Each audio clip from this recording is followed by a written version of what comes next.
Okay, so I think what we'll do is we'll get started. I can see that we've filled up a number of attendees already, and it's 11 o'clock. So I wanted to welcome and thank everyone for joining this webinar today.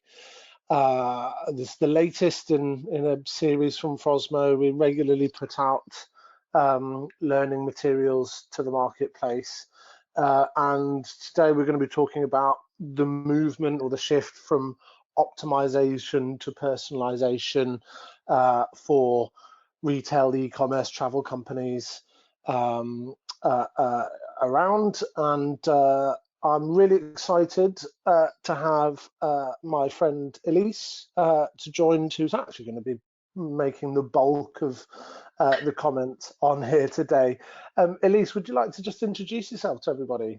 Sure. Hi, everyone. My name's Elise Mail. I am a freelance CRO consultant. I've been working in digital for about 15 years, but I've been working specifically with A/B testing, personalization, UX research for about 6 years now. Excellent. And hi, I'm Jonathan Worthington, in case you haven't come across me before. So I've been working in technology projects, B2B, for about the same amount of time. Most recently, especially around companies with marketing technology interest. And I head up Frosmo's growth in retail since the start of the year. So for today's session, we're going to just have a quick look at the kind of principal challenges that e-commerce companies face. And then we've got a number of chapters that I've sourced from our audience through various methods over the last couple of weeks on what are the kind of the key areas around optimization, personalization of interest. We will touch on the impact of coronavirus as we go. And of course, I absolutely welcome any questions that any of you would like to submit as we go. I want this to be a learning experience for everybody, and would obviously love to hear your opinions as we go throughout. So to start off with, to represent the challenge that companies have in this space, all of your customers are different. Whether it be their age, their gender, their location in the world, their interests and affinities, maybe perhaps their purchase history or interaction with your business in the past, but also the source of that traffic. All of these data points are very, very different. So the challenge really is why, if these individuals are so different, would we treat them the same? And speaking to them as individuals, as personally as we can, in order to make sure that we're building quality relationships with a longer customer lifetime value is very much essential.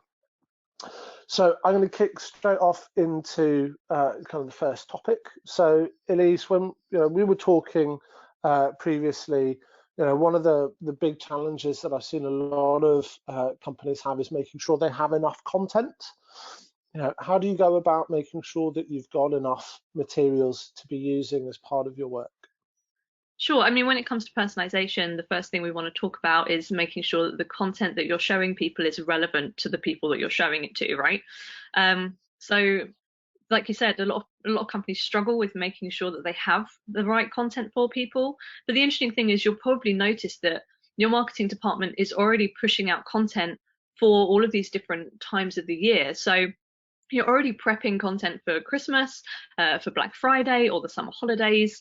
So you already have this content that you're cycling through year on year. You're already planning for it.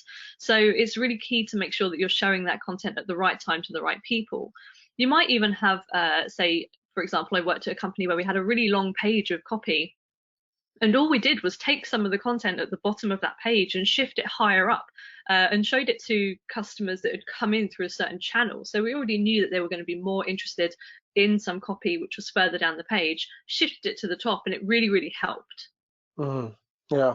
And one of the questions that I've had from a number of contacts recently is, if you've got just a small team, have you got any particular strategies or tricks that you like to use with making sure that you're being efficient? I mean, it's really difficult when you've only got a small team of people making content. What can be useful is looking back through. Maybe you've got a login to an old stock website, so going in and trying to refresh that content through like stock imagery, or maybe you did a photo shoot a couple of months back and you haven't used all of the photographs from that. That's a great way to gather some new content. Mm. Alternatively, get someone with fresh eyes to look at your content. I find quite often that, especially in sort of financial or insurance companies, you might be reading through the copy, but you're so ingrained within the business that all of those technical terms make sense to you. But from an outsider's perspective, from maybe your user's perspective, those technical terms don't actually make sense. In which case, having someone who's not familiar with the company read through your copy can really, really help just to make sure that you're using the right language for your users. And a great way to do that is to ask friends and family or to get freelancers or consultants involved. The benefit to having a freelancer is that you can pay them for a shorter amount of time, which is obviously more cost effective, and they can kind of run through all of these problems that might be with your copy or even generate new copy for you. And that actually addresses, the starting topic is quite nicely, is that everyone digests content differently, Yeah. and being able to understand that is quite important. Do you have any habits or tricks around matching content to different customers? I think it really involves putting yourself in your customer's shoes, and understanding what your customer might need at the different points in their journey. Again, having fresh eyes on that copy can really help.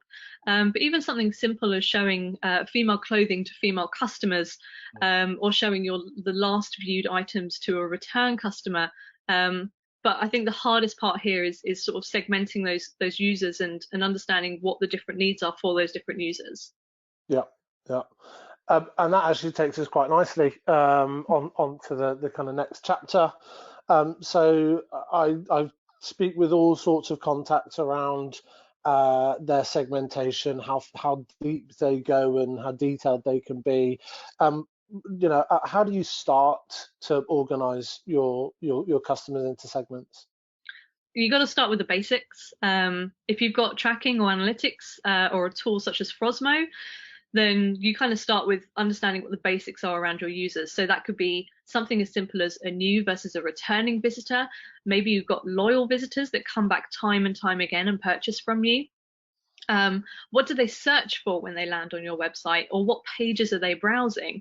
You could fall into a male-female category. So a lot of clothing websites and e-commerce do this, where if you've been viewing male clothing, when you come back, they'll push you through to the male section of the site. For the travel industries, which I know you guys are struggling right now, but when people do a search for a holiday, they're immediately telling you what kind of holiday or what kind of group they are that's looking. So you've got a search for two people is probably going to be a couple. A search for two people, excuse me, with children, it's probably going to be a family. There could be one person traveling, so they're a single traveler, or a group. And all of these people are going to be wanting different things from a holiday. And that's a great way for you to pick up on those segments and try and understand what their needs are and modify the results, modify the copy, modify the images to personalize that experience for them. And this even works for insurance. If your customers are browsing the home insurance part of the site, then you can try and customize the language when they come back to say, oh, you were looking for home insurance, depending on whether they'd purchased from you in the past or not. And a lot of tools like Frosmo can really help with that segmentation to begin with. Yeah. How detailed can you or should you go with your segments?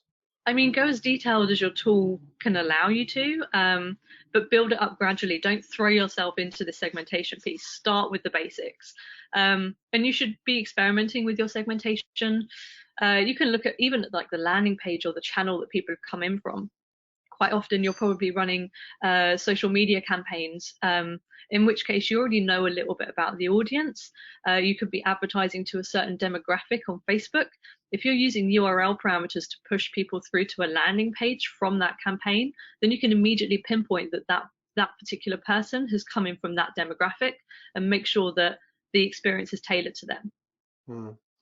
One of the conversations I've been having over the last few weeks in particular has been how the corona outbreak has potentially affected customer groups. And I've spoken a number of times about the idea of a corona segment, so to speak, Mm, or just a group of individuals that are behaving slightly differently. Obviously, different countries are in different stages of their progression with this event, and there's a mixture of. I suppose there's two personas that I've seen customers talk about, which is one is the boredom group, so groups that have grown or expanded their exposure through digital channels because they've got more time sat at home browsing. And then also there's the kind of slightly panicked segment, or the fearful segment, where they're again having difficulties or different behaviours that they're having to address. mm. Is that something that you've seen or been exposed to over recent weeks? Yeah, a little bit. And the problem is that all of these typical user segments are almost irrelevant right now because, like you said, different countries are in different stages of lockdown, and everyone's at a slightly different stage of trying to deal with essentially the grief. There's a table called the Kubler-Ross table, which is essentially to do with stages of grief. And in relation to what you were saying, Jonathan, um, we have like these different stages where maybe you're bored, or people are panicking, or people might be in frustration mode. In which case, you're probably going to be better off trying to test the messaging on your site. Um, this could be things like reassurance messaging around delivery times or price guarantees. Or if you're noticing that people are responding more to boredom, or they're kind of coming onto your site and browsing a lot, then you might want to try and experiment with messaging around new products or ways to stay entertained whilst people are stuck at home. The Mm. important thing is to make sure that you've got tracking on these messaging, like whether you're using banners or if you're just kind of making things more prominent, make sure that you've got tracking on them so that you can make sure that people are engaged with them. And if people aren't engaging with them, then it could be that people's moods have shifted and they're more interested in a different kind of messaging. So just keep an eye on that. Yeah, yeah. So I talked to a lot of people about recommendations. Some see them as a bit of a standalone function or activity. Some see them as part of a larger kind of personalization activity. What, in your mind, what role do recommendations play? Well, I think they're really, really important, especially in regards to personalization, but you don't have to be doing one-on-one personalization to be doing recommendations. I think a big part of it is upselling. You want to be increasing the average order value through the idea of recommendations, but they can also aid in decision making for like larger purchases. I think the big thing about recommendations is that they do require a lot of work to begin with, to make sure that you're offering useful and relevant suggestions. And different users want different recommendations at different stages of their buying journey, right? So if I'm buying car insurance, I'll probably be interested in the add-ons to that car insurance, but I'm unlikely to be interested in health insurance because my health insurance might renew at a different time. Yeah, and do you see, recommendations as fundamental or standing alone? I mean, they're not necessarily fundamental, but they can stand alone. I mean, look at social proofing, right? The whole idea of these items are most popular right now, or 30 people are looking at this product at the moment. I think they can be really, really powerful types of sort of messaging. But they need to be genuine. I mean, look at some of the travel companies where they've almost overused like the scarcity. Yeah. You kind of need to be really careful and make sure that the messaging and the recommendations that you're showing are genuine. Yeah, yeah, no, I understand. Are there any key strategies that you see or use or hate? um, well, I think the key is that it has to be useful. I have a pet peeve about Amazon's recommendations. I don't think they're very useful. Yeah, I've got a great story of about 2 years ago. My partner and I were moving towards a zero waste lifestyle. So I'd bought a couple of products that were reusable off of Amazon. And when I returned to Amazon about a month or two later, they were saying, "Oh, do you want to buy this again?"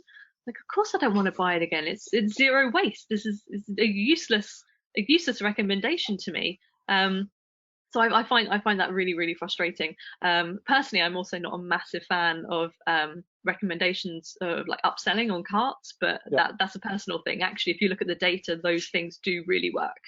Yeah, and I think that's the interesting point is, and this kind of speaks to everything that we've spoken about so far, is how if you let the data lead you to the answer, you might be quite surprised as to what the answer might be. Mm, I was recently working with a football club who suddenly discovered through a data-led recommendation strategy that they had incredible popularity with the branded football club toothbrush, which for me personally, I can very much struggling to understand why that would be an effective upsell or an addition. But yet, if you know you let the data lead you, then that can take you some really interesting results that can yeah. absolutely represent success. Cool. So that actually kind of takes us quite nicely into just the idea of how data leads you to developing your experience. So the way that we look at it at Frosmo is to look at different elements of a customer. We look at affinities. So I've got an example here of a shopper that has got clearly identified categories and brands that they're interested in, but also tracking, you know, what are the products that are either most or recently viewed in order to get an understanding for that purchaser's affinities and interests. We also look at identifying where an individual is in the phase of their journey. So what buying persona they may have. Are they a brand new customer, as you spoke to earlier? Are they discovering and researching on the website? Are they showing some activity that indicates a likelihood to buy? Or are they a known and well understood loyal customer that's returning frequently? We also look at adding segment data, so things like geographical location, which campaign that this individual's responded to, and their segment data based on their activity on the website, so how many times they visited certain sites or product categories. And then lastly, looking at where they sit in the placement of the site, so from the front page through to the cart. And by taking each of those elements of that story, what we look at is either by using rules or by using our machine learning is making the effective predictions or algorithm-based result to which experience, homepage, recommendation is going to speak to that individual most clearly. I had some questions about peak. Mm. So, you know, how does peak affect, you know, what have you got any interesting stories or experiences on peak going well or badly, for example? I think the really interesting thing about peaks right now is that you still have traditional peak periods like Black Friday or Christmas or the summer holidays. Um, but I find it fascinating that actually most industries now don't have like really set peaks where it clearly goes up and down. They have mini peaks throughout the year, especially in like the fashion industry. We're really noticing this where you would typically expect lots of people to jump online when you've got a new season of clothing being released, or whenever the weather is changing. But we're now seeing that every time a celebrity walks out wearing a new handbag or they're wearing a new pair of shoes, suddenly there'll be like a mini peak around, and lots of people trying to replicate those products. And I find that absolutely fascinating, and I think it means that a lot of businesses now have to be a lot more reactionary in terms of all of these peaks. They have to really keep on the ball about what's happening in the world, and what people are doing, and then make sure that they can very quickly react and make sure that they're pushing that product on their website. Mm. One of the interesting things I've noticed, and having not long ago gone through Valentine's, I've seen how, companies' hypotheses can change at certain Mm. moments of the year as well.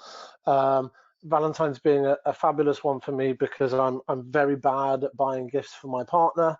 But in that seasonal moment, I, as a not particularly good shopper of jewelry and shoes or whatever it may be, am now a new segment on that website, and need to be spoken to a little bit differently, which is quite an interesting change in what your expected customer might be.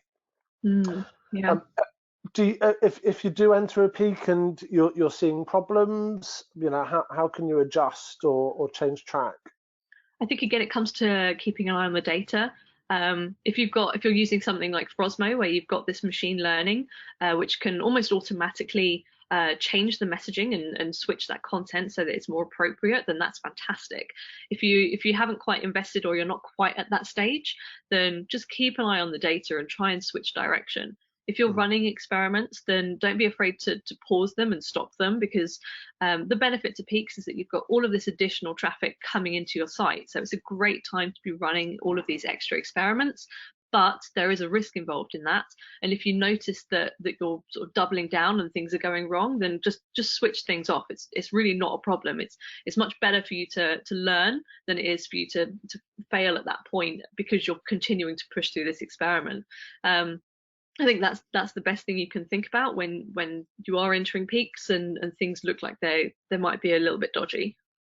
Yeah, one of the activities I've done with a number of companies in the past is actually using the response to the homepage hero, and I use Christmas as an example, Mm. actually being what drives the delivery of that experience. So having a Christmas, Black Friday, whatever period experience prepped and ready, and then you let the response of the traffic to those experience actually drive the prevalence of that experience. So that's when the Christmas peak period has started, for example. Yeah, and that's why it's really fantastic that tools like Frosmo allow you to basically ramp that up automatically. It's amazing the things that technology can do right now, right? Yeah. Okay, so we'll touch on coronavirus. So, the global health crisis has us stuck at home and has affected us all in all sorts of ways. Um, have you noticed any particular trends over recent times? I think it's really tricky. I don't think this is a trend. I don't think there will be any trends. Things are happening and changing so quickly that we everything that's happening right now won't happen again. Hopefully, fingers crossed. I think the important thing to remember is that each country is at a different stage in their recovery right now. So it's more important for you to keep track of the mood essentially of the area that you're trading in. Um, I think what would also be great is we've got a couple of countries which are, I mean, I'm in the UK, and there's a couple of countries which are weeks, maybe a month ahead of us. So keep an eye on what all of these other countries are doing in terms of their recovery, because that way you can try and learn from them and adapt the recovery that you're going to go through based on what others have gone through before. I think the other interesting thing is that all of this fear and uncertainty has made us quite erratic in our buying activity right now. There's only a couple of industries which are really, really thriving, and the rest of us are struggling quite hard. Yeah. Are there any kind of practical or even moral advice or things to consider that you can think of? I think the important thing is to really show your humanity as a brand. Everyone is scared. You really need to be transparent and to try and be genuine. Um, in terms of strategies, I think now is a great time to be doing a little bit more UX research. All of your customers are stuck at home. They're potentially feeling quite lonely and very vulnerable. Now would be a great time to reach out and have conversations with them, get their feedback on your website, get their feedback on your product, and take that on board and try and do something with that. The other really interesting thing I've noticed is that with all of the engineers being stuck at home, My partner is a developer, and the company that he's working with have been closing 3 times as many tickets, like bugs and technical related tickets lately, simply because engineers are at home. They're not stuck within this 9 to 5 schedule that they're used to working in. So now they can work during the hours which suit them, which make when they're more productive. So maybe focus a little bit more on getting your tech stack up to date, which will really help in the long run in terms of page speed and user experience. So try and find all of these bugs and get people to fix them, because now is a great time to really focus on that. Yeah. One of the interesting conversations, and I've actually been having this conversation with you for years, has been about the shift from brick and mortar stores towards digital. And physical stores have been under pressure for a long time, as we all know. We've seen, certain businesses have some real difficulties. One of the things that I've seen is that this incident has been a slight shot in the arm to that process, because shoppers are essentially forced to rely on digital channels because they're stuck at home. I think what would be really interesting to see as we move forward is, are these new habits going to stick long after this particular event has passed, across customers as they go. Yeah, I'd be really interested to see that as well. Definitely. But this is why it's so important for you to make sure that your website is functioning as best that it can right now. Yeah, yeah. Okay, so we're slowly coming towards the close. I've got a couple of questions that have come through for the last kind of few minutes. So a question around data. So we don't necessarily have a lot of data. How can we start collecting and using that in order to affect some changes?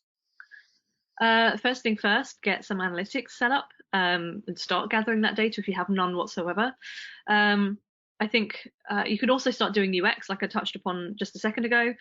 Talk to your customers and try and understand who your customers are. You probably already have like a persona or an audience that you're targeting, but actually go out and speak to them and make sure that you're targeting the right audience. Use your common sense really to determine who these customers are as well. This is a great time for you to really focus on the strategy and to build up to this personalization piece if you're not doing it already. Just sit down and think about who your target audience are, and make sure that your content and your product and your marketing campaigns are all focused towards that particular audience. And I suppose as a bit almost a follow-up to that would be kind of the application of that data. So machine learning is more and more common these days. How significant an impact can that have on how you're using that data as part of your activities?